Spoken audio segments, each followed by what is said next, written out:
My name is Trace Jensen. This is my presentation for English 370. My primary source is The Walking Dead as a series whole, not just a specific episode. My secondary source is called We Are the Walking Dead, Race, Time, and Survival in Zombie Narratives. It's written by Jerry Canavan, who's an assistant professor at Marquette University in Milwaukee. He primarily teaches courses in contemporary American literature and pop culture, exploring the ways that authors, filmmakers, and other artists have explored and critiqued the conditions of contemporary life through their created work. Another thing, he is credible, obviously, because he's assistant professor at Marquette. He earned a PhD in literature from Duke University in 2012, I believe. Most zombie films or shows in general were straight to video. They didn't come to theaters and stuff like that until kind of after that 9/11. I know some of you guys other talked about that too. But now it's kind of just a global culture, the zombie apocalypse, pretty much. One thing interesting, that first paragraph, he throws out a bunch of movies, games, stuff like that are based on zombies. And he threw out Cormac McCarthy's novel and adapted movie, The Road. Kind of shocking to me because I didn't really understand what he was getting at, but he said it's kind of zombie-like in the fact that there's an unforgiving landscape of starving, inhuman cannibals and universal abjection. Which, take that how you want, I guess, but I didn't really get it. The first point he kind of makes is that when computers are hacked by hackers or viruses, they become zombie computers. He says when our banks fail, they're called zombie banks. So ultimately he's getting at when humans are flawed or, kind of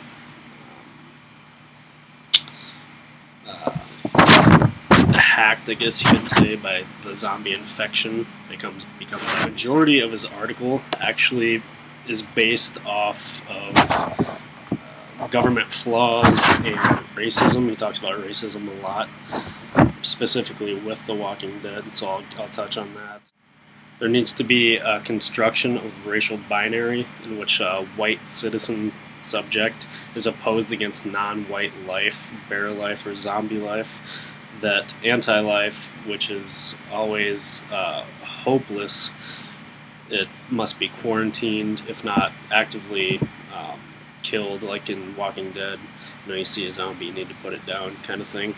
Robert Kirkman, who's the comic book author of The Walking Dead, he said, to me, the best zombie movies aren't the splatter feasts of gore and violence with goofy characters and tongue-in-cheek antics.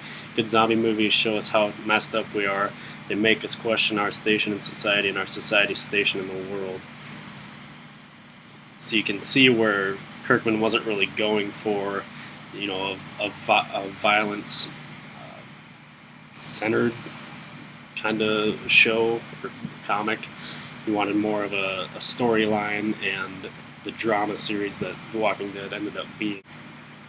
The story focus in the earliest episodes, like in episode 1, you remember Rick goes into Atlanta looking for his family.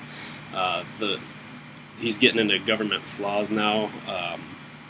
The government told all the citizens by the time this zombie apocalypse was happening in the story to go to the city center to better protect them. It used to be that the white people, remember he's talking about racism, fled the city for the suburbs for safety out of fear of rising crime rates. Here that logic is reversed and they have to go back into the city. But obviously the government plan is just horrible. It's a disaster because you concentrate all those people together and the zombie epidemic spreads even faster. And obviously we see that when Rick gets there. There's nobody alive. It's all zombies. Then goes on to talk about the intercrossing between that racism and the zombie lifestyle, if you want to call it, where that kind of comes together. He says Zombies are threatening the population as a whole, become not merely a danger, but a kind of anti-life that must be sequestered from white life at any cost. Any contact with a zombie, after all, might lead to infection, just as the racial other must be disciplined and quarantined to prevent intermingling. So you can see the kind of interwoven kind of fiction and reality.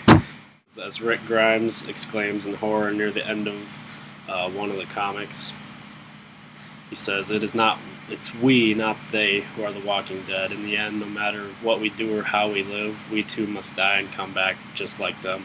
So it's only a matter of time. Zombies are our only possible future. Our already actual preset, zombies inherit the earth. So there's only one end to it. I mean, they're going to come back as zombies anyway, so they're pretty much just delaying the inevitable.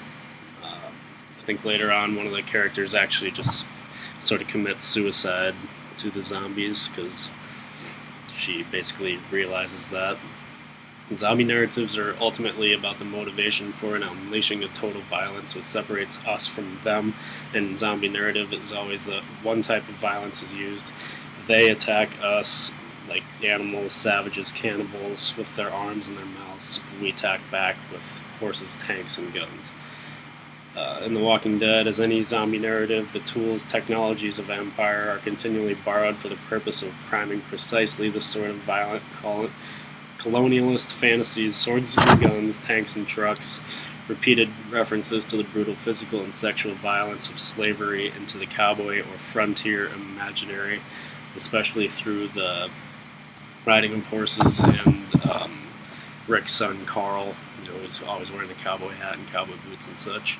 Another point, if you remember, if you watch the series, when they're in the jail, the 4 prisoners that are living there when Rick's group gets there, 2 of them are African American who have obviously been safe inhabiting a sealed off wing of the jail during the zombie apocalypse. Must be moved when Rick's group gets there. One of the white prisoners turns out to be a serial killer of young women and is eventually hung.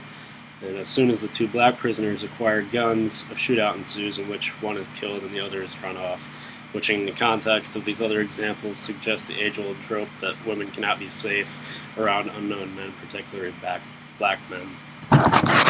So you can see where there is quite a bit of racial references and that slavery kind of mannerisms. In conclusion, why the zombie narrative, the enemy who is killed is always first the zombie, who is unthinking and unfeeling and can be killed without regret.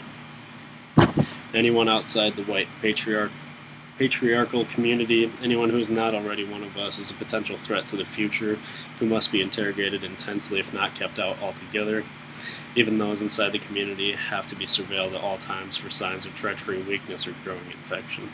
This is a second way in which the zombie infects us, because besides the obvious. They infect us with their vulnerability. Their killability makes us killable too. You see that kind of towards the middle of the series, kind of where they're at now. They've killed all these zombies, and it makes it way easier when the argument starts to just kill whoever you're arguing with. I won't throw out any more spoilers. I think I covered everything I needed to, so hope you all have a great summer.